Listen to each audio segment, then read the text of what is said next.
Hello everyone and welcome back to my storybook, chapter 3.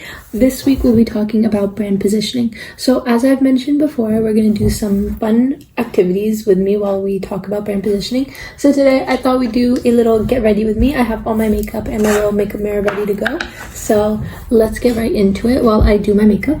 So this week we learned about brand positioning and more about the different elements that make up a brand. For example, the slogan or the logo, because that's usually what people remember about them the most. That's usually how people describe them. The next thing that I want to discuss is logos and how logos kind of make a company stand out. Personally, I think a logo is something that's so important and it really differentiates different brands from one another.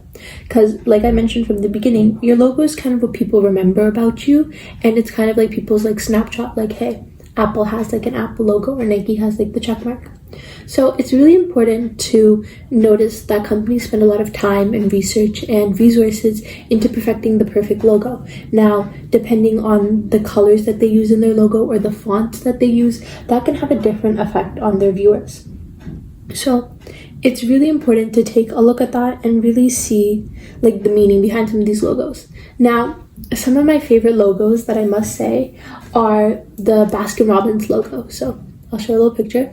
There's the B and the R that stands for Baskin Robbins, and then there's the 31 in the middle. It might be a hidden, but when you know, you know.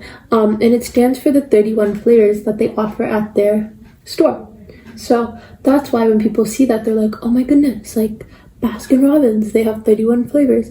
And they kind of remember that because it's what's memorable about them, and in a sense it shows that, hey, our logo is cool, our logo has something special in it. Same thing again, here's the Amazon logo. Now some people might know this because this is a more well-known secret message, but it shows the arrow from A to Z to show that Amazon offers products from, you guessed it, A to Z.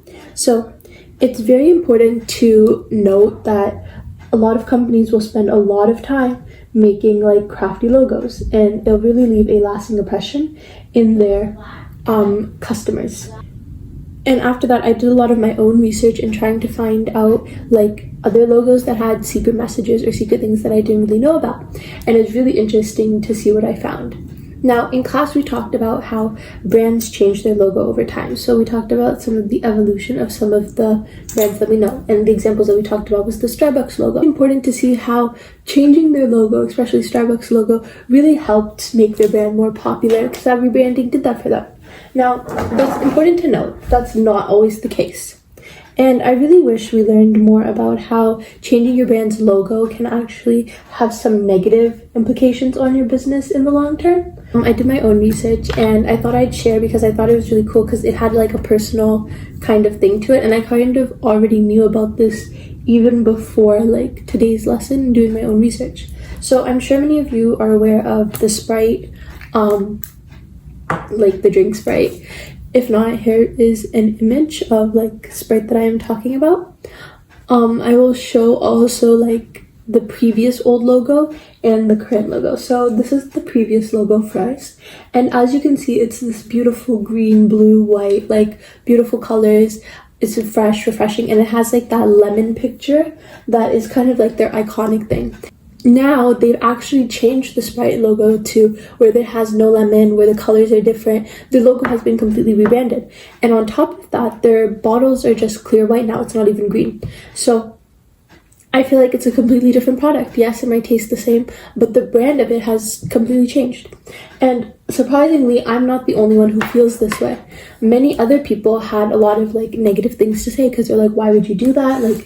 There's no need. So the brand did face some initial backlash from this change, but then again they explained hey, we're just changing the green bottles because it's more environmentally friendly to have clear bottles instead of green plastic. So at least in the end they explained it, but it's important to see that you can lose a lot of business and a lot of customers if they don't like the rebranding that you've done.